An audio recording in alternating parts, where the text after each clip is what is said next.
Welcome back to another edition of the Course Creation Incubator. I'm Gina Onativia, your host, your cheerleader, your coach, and today is a timely episode because I've been preaching about the importance of your email list for a while now. I mean, this podcast has been in play for over a year. I could not be more proud, by the way. And oftentimes I've talked about how social media is great, but what happens if it goes down? And I'm actually re-recording this intro because, lo and behold, Facebook and Instagram went down this past week. Some folks panicked, some people fretted, and then others who have solid email lists just said, it's all good. Now that's the power of your email list, because you know this, but you don't own your Facebook page or your group. You don't own that Instagram following. You own your email list and those people that you've been nurturing to become your potential students. It's so critical to have that because it's yours. You've earned it. Content marketing guru Joe Paluzzi posted a subscriber hierarchy that I thought was very interesting. I'll share it in the show notes. With membership or course students on top, then your email newsletter, then print and podcast subscribers right below that, then Twitter, and I'm not sure I agree with him here, but hang with me, then YouTube and LinkedIn, then the rest. Then all the way at the bottom, Facebook fans, which is exactly why it's so timely that Hillary Bennett is joining us for the podcast. Hillary is a new friend that I've made. I was on her amazing Motivated Mompreneur podcast. She is a blast and she knows oh so much. She's had a recent refocus all about email marketing. And it could not be more timely as Hillary talks about the power of your list, the kind of emails that you want to nurture with, and then also how to include social media as part of your mix. I hope you enjoy hearing from Hillary. She's a firecracker. And again, we are celebrating the power of email marketing. Listen in. Hillary, welcome to the podcast. It's so amazing to have you on. Oh my gosh, Gina, I'm so excited to be here. Thank you for having me. All right, I'm the kind of girl who likes to just dive on in, and I'm excited to talk email marketing with you today because I know it's top of mind for my listeners. Let's talk first and foremost about the benefits of email marketing versus social media, because I get a lot of course creators who come to me and say like, oh, I've got this huge social media following, but I'm struggling to build my email list. And you have a great metaphor that you talked about in today's email. So let me shut up. You go ahead. Talk about it. Yeah, so I was in a chat room on Clubhouse. A chat room. Oh my gosh, I'm dating myself right now. What was that? What are they? It's a room at Clubhouse? I guess it's just, Just a room. So long. Okay. Just a room. It was like back to AOL in the 1990s. Good grief. I was in Clubhouse the other day, and the conversation was, what is more important, social media marketing or email marketing? And I was like, are we actually having this conversation right now? Because you can. If you want to build a business that is going to lead you towards time and financial freedom and allow you to make a big impact and bring in big income, like that's the dream, right? Yes. You have to have both. And here's why. Social media is like a dating app. So pick your platform, pick your dating app. You're going to scroll through and look at all of the options that you have. You follow someone, that's like clicking on their profile.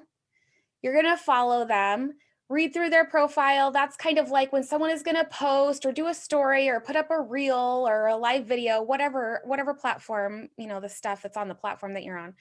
This is like sending messages back and forth within a dating app. You're just kind of getting to know them. Do you actually want to go out on that first date?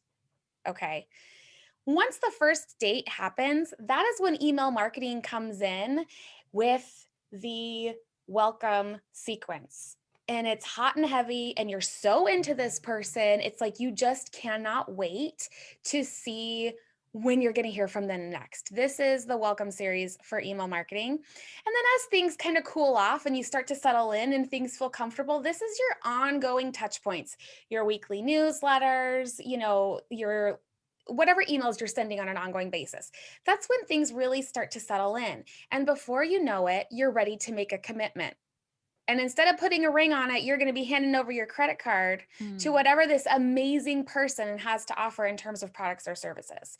So you really need both. You need social media to be able to be the handshake, that introduction, that initial building of know, like, and trust, so that then you feel your ideal client feels comfortable handing over something of value, and that is their email address. Yes. Once you have that very valuable piece of information, email marketing comes in and takes over to be able to build that foundation for commitment, which is when they go from a passive scroller to a buyer. And that's what we all want. So when people say which one is better or what should I focus on, unfortunately, here the answer is both. You got to do both if you really want to go all in on your business.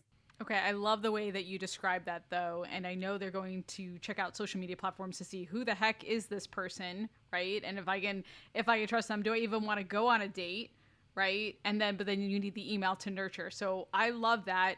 And I probably should have started with this question, but I like to jump in and get ahead of myself sometimes. Hillary, you've recently made a branding pivot, right? To focus on email marketing. Talk to me about why you decided to do that. Yeah.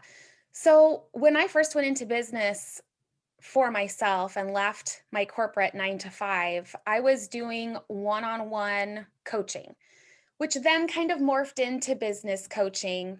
And I was focusing on mindset and business growth strategy, doing one-on-one coaching with amazing mompreneurs. And what I continued to see over and over and over again is the need to niche down, to get super clear on your ideal client and offer something small and tangible to work up to that big ticket, big commitment, one-on-one coaching type of a thing. And I would help my clients do all of this, but I didn't have it for myself. It's like doctors make the worst patients. Same thing. Business coaches sometimes don't make the best choices for their own business. And that was the boat that I was in.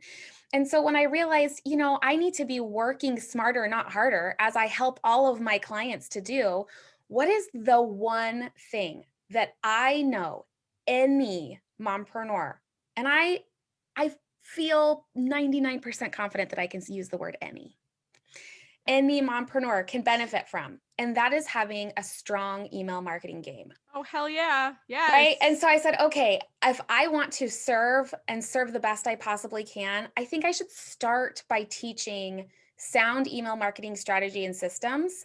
And then they're going to get into that. My tiny offer, which is a small digital course. I'm building a larger course right now, which I know will resonate with a lot of your listeners. They're doing the same thing. They're going to fall in love with me because I'm smart and adorable. And if you're already in that funnel, that we're each other's people, right? Yes. That is the beauty of really having an ideal client. We are each other's people. And you're going to fall in love, and we're going to be one-on-one interaction engagement at the end. And so it was just kind of building out that bigger funnel to offer something that someone could actually wrap their mind around, because it is so hard to wrap your mind around. Let's build a business that is going to allow you to maintain your sanity and family time. Like, that sounds great, but I can't really understand what that looks like or what that means. Whereas if I tell you, hey, download this free guide so that you can get your first or next 250 email subscribers, you're like, oh, I need 250 more subscribers. That's great. Yes. Click. It's very specific. And so it wasn't really a pivot so much as actually an expansion of what I'm offering and saying, I'm going to be teaching this specific skill set that I know that you need. And I still do the amazing one-on-one coaching on the back end. But really now that coaching is reserved for the people who are going through my systems and implementing my strategies through the courses and other coaching opportunities before we kind of get to that one-on-one moment. Yeah, and I think there's a lesson here, and I talk about niching down in this podcast all the time. I'm sure some of my listeners are like, yes, we know, Gina, you tell us to niche down. You tell us. I think you're just double downing. Did I even say that right? On a focus, right? To attract, and I agree with you. Every entrepreneur needs that, especially mom entrepreneurs. And then you can provide other things for them. Then you can kind of expand from there. So if you're listening right now, do what Hillary is doing and start niching down, and then you can offer other things. So I love that. Or really hone in on your focus. So we're talking about list building here, and I've got course creators who say, Gina, I want to put this course together. I've done little to no list building, and one of the biggest questions I get is like, what can I do that can make a big impact in a short amount of time? What do you think? So, I can tell you what can make a big impact, but I will also say short amount of time. If you're talking with one of your clients, let's talk about what that expectation actually is. Yeah, let's talk about that. Because you have to, for anything over $200, you have to build some foundation of know, like, and trust before someone's going to hand over their credit card. Yes, and that's absolutely not going to happen overnight. Like, you think about yourself, lovely listener. Would you feel comfortable just forking over, $500, $600, $800, which is probably, the low end of the courses that you're creating, without having a pretty strong foundation of know, like, and trust? You would not. You would not. Right. You would not do it. So let's just set that expectation that your clients are going to want, or your ideal clients rather, are going to want some time to build that foundation of know, like, and trust. And there's really nothing that you can do to rush that process. You can certainly delay that process by not showing up. Yes. But there's not a lot you can do to rush that process. I'm always going to be honest with you and with my people. So I don't want to sugarcoat that, but let's talk about how you can show up and keep that process going, as opposed to kind of getting in your own way. So building your list is a fabulous way to do this. They say that in email marketing, people are 40% more likely to buy than on any other platform. 40% more likely. Yeah. Hopefully that's the only statistic I'm going to need to share for you to be like, no, okay, we love statistics. Okay, I'll do it, Hillary. Okay, 40% more likely to buy, which means you really do want to have an email marketing strategy if you're creating a course. What I recommend starting out with is you want to give them something of value, a quick win, so that they'll first of all hand over their email address. Their email address is a valuable thing. And people don't give it to just anyone, or if they do, they probably have two accounts. Their account that they just give for every single subscriber, membership, whatever, that they never ever check, and then their real email address. Y'all, you want to get their real email address, which means you really have to provide something that they want. You need to provide a quick win. This is a lead magnet, a freebie. There's so many other words for it. I won't go there. But this is something that you will exchange. You provide them a quick win. They provide you their email address. You need to have this to be as easy and as simple as possible.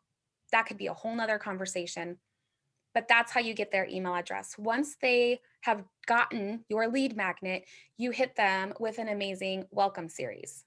The welcome series is the most opened and engaged with email sequence of all sequences, period, the end.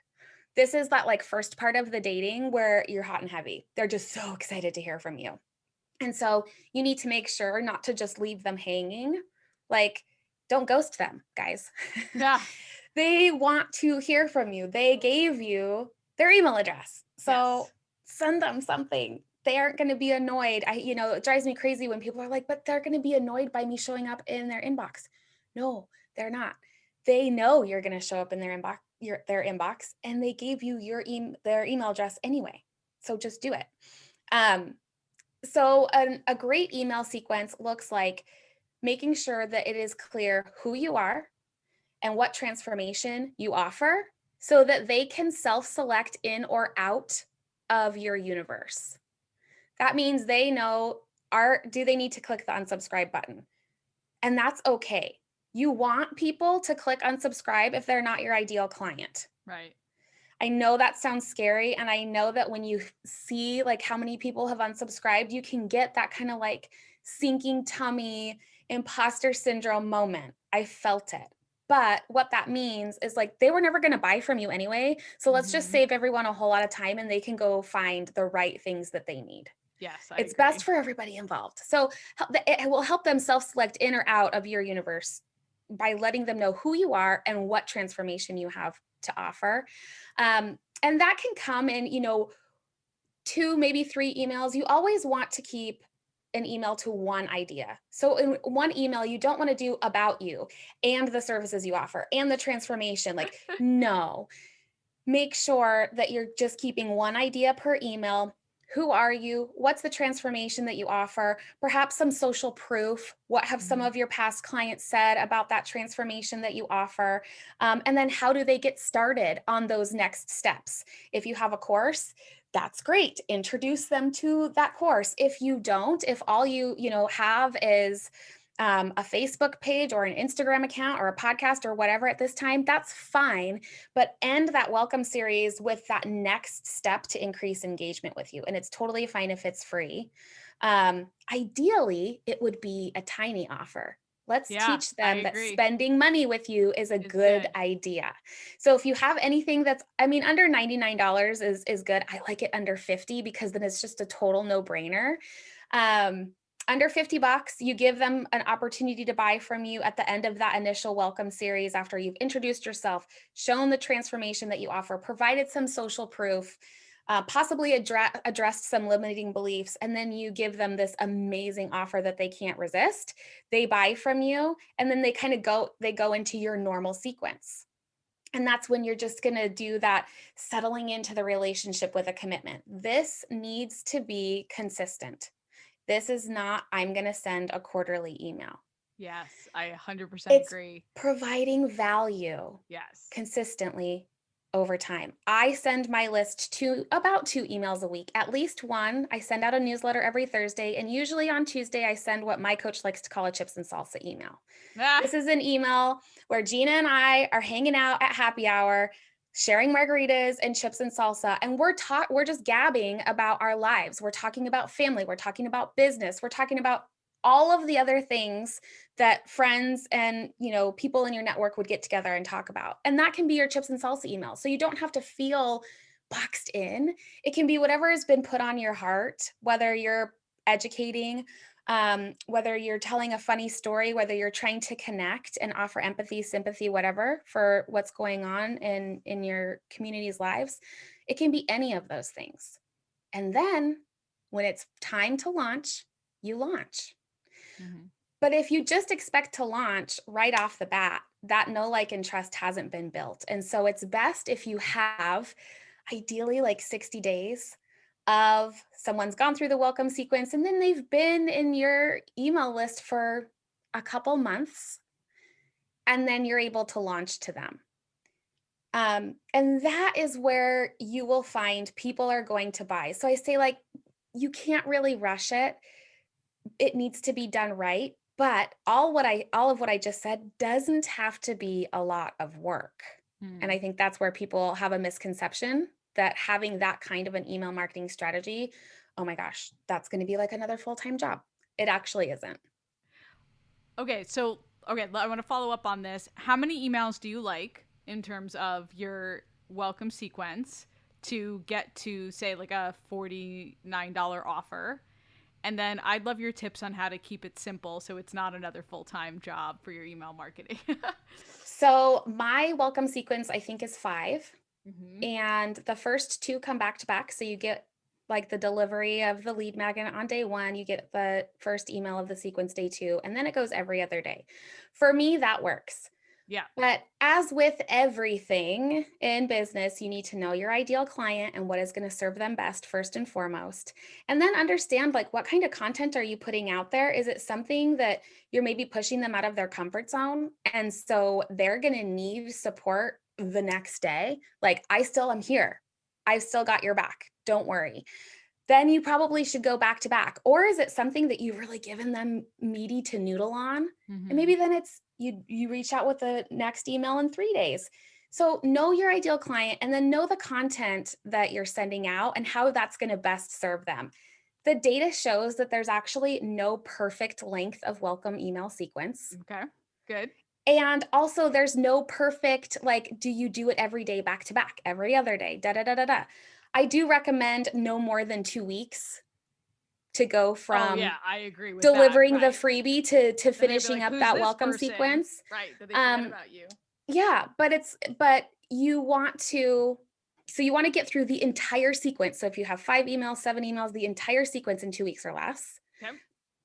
But again, is it 3 emails? Is it 7 emails? Only you can really be the best judge. And here's the thing. Let's say you do 5 emails and it's not converting very well. You add another one or you take one out. Like, it's okay. It's not going to be perfect. Just go with what your gut is telling you today. And then as you learn, you can make it better. But it doesn't have to be perfect out of the gate. But you won't know. It's like I talk about with courses. You won't know how people are going to respond to it. You're never going to know how people are going to respond to your emails unless you put it out there. That's right. And that I agree with you. Absolutely 2 weeks, right. And I talk about 5 emails, so we're totally aligned on that. What do you think about, because I know some people get stuck on the email marketing, right? Like, or they get stuck on the email that introduces themselves, or what content to use for those nurtures. What do you say to folks to keep it simple? So I talk about the minimum viable email marketing plan. Okay. This is like my bread and butter because I'm like, what's the bare minimum of work that I can do to make the impact and income that my heart's desiring?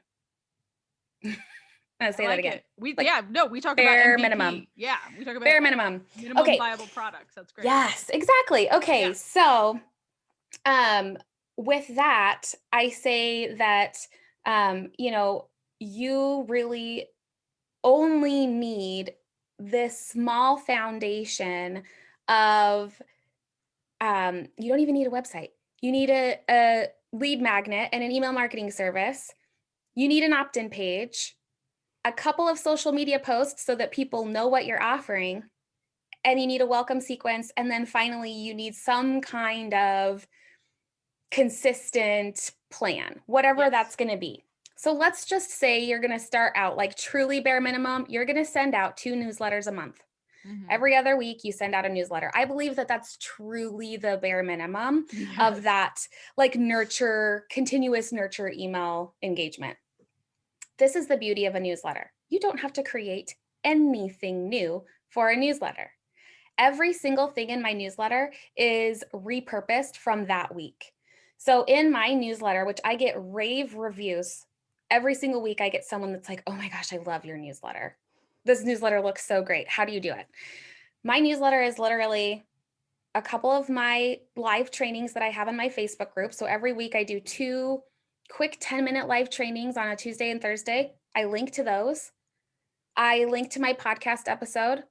If I've got a couple of Clubhouse rooms that I host every week, I link to that. If I've got something that I'm launching, I link to that. I literally don't create anything new for my newsletter. So if you're going to have a newsletter, just link to the things that you've already created.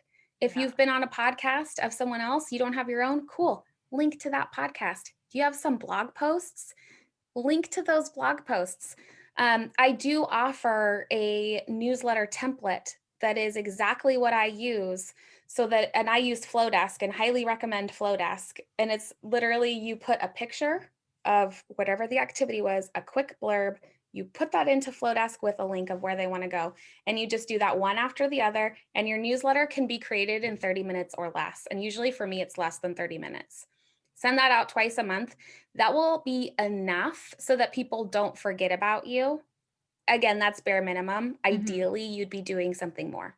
But it does not have to be something that you're creating something new each and every week. And what I love about your newsletter, Hillary, is how conversational it is. Like it seems like you're like, I opened it up today and I was like, oh, is this Hillary communicating to me about the podcast or is this her newsletter? Right? So how do you make it so conversational? Okay. So I think that I got this advice a while ago. When I was first trying to, sell through social media, and I felt so awkward, like getting into people's DMs and trying to talk to them, and even the live videos that I would do. Oh my gosh, you guys. If you go back a year ago and look at any of my live videos, you're gonna be like, she is a robot and so boring. I cringe when I watch them, but that just goes to show now my videos are pretty great. I don't cringe when I watch my videos now, thank goodness. But I was given the advice of, if you were at a networking event, so I have a corporate background, most of my ideal clients also do. We've all been to networking events. Oh yeah. If you go to a networking event and you are introduced to someone new that you might want to work with, what would you say? It wouldn't be like, hey, I've never met you before and I don't know your name, but please come join my Facebook group. No, you would never say that ever in a million years. So why are you going to jump in and say that in a DM? Right. You shouldn't. And that's the whole point. The same is true for an email. So that's why I love how my coach coined the term the chips and salsa email. That is the mindset I am in for those Monday, Tuesday emails is we are gabbing at happy hour. So and this is because my ideal client is, a 30-something mompreneur. She's going to love having a break to go with her gal pal to get margaritas. And that conversation is going to be fun. Yeah. So that's my tone in my email. It is for my ideal client. Take on the tone that your ideal client will best resonate with and lean into that. And imagine you are actually in person talking to them in that in-person setting and try to let that flow. So take yourself out of the digital sphere and imagine that you are in person face to face and check yourself. Be like, would I say this or would I say this like that if we were, even if you're more professional, like you're working with more professional people? Okay, fine. Like if I were at a business convention, would I talk to the person sitting next to me at the plated dinner like this? Right. And if the answer is no, do some editing that. And that's how you can get into that more conversational tone. Okay. That's amazing. Change your approach. I love it. Chips and salsa. I'm going to start using that and borrowing that from you, and I'll give you full credit. And I love that. And I know you're a busy lady, so let folks know how they can connect with you, Hillary, and how they can learn more about email marketing and everything that you provide. Sure. So I hang out a lot on Instagram. I am at The Motivated Mompreneur. I also have a Facebook group called the Motivated Mompreneur Community, and it's there that I definitely get more engaged with the people there. We have a lot of fun. It's not like your average Facebook group. The people that engage, they're just amazing. They're so good. So either of those places, we can definitely hang out. And then if you want to get on my email list, which could give you a couple of things. Number one, it can give you some examples of what you like and what you think might work for you. And I say steal shamelessly. I mean, not word for word, because we're not trying to be unethical, but be inspired. Don't recreate the wheel, guys. Yes. There are no more ideas that are original ideas. So let's just like that idea that a rising tide lifts all boats, or whatever that idiom is. Yes. Let's help one another. Love it. So sign up for my email list and steal shamelessly. I give you full permission. And then also you can kind of see what's going on in my world and benefit from some of the stuff that I'm putting out there. So if you want to join my list, you can grab my lead magnet, which is at hillarybennett.com/lead magnet Kickstarter. And I'm sure Gina will have that in the show notes. I will indeed. You can grab the bio in my Instagram. It's all the places, just like I would tell all of you, put the link to your lead magnet in all the places. So anywhere you find me, you're going to find the link to that lead magnet, which will then get you on my list. Okay, perfect. Thanks again for being on. It was really fun.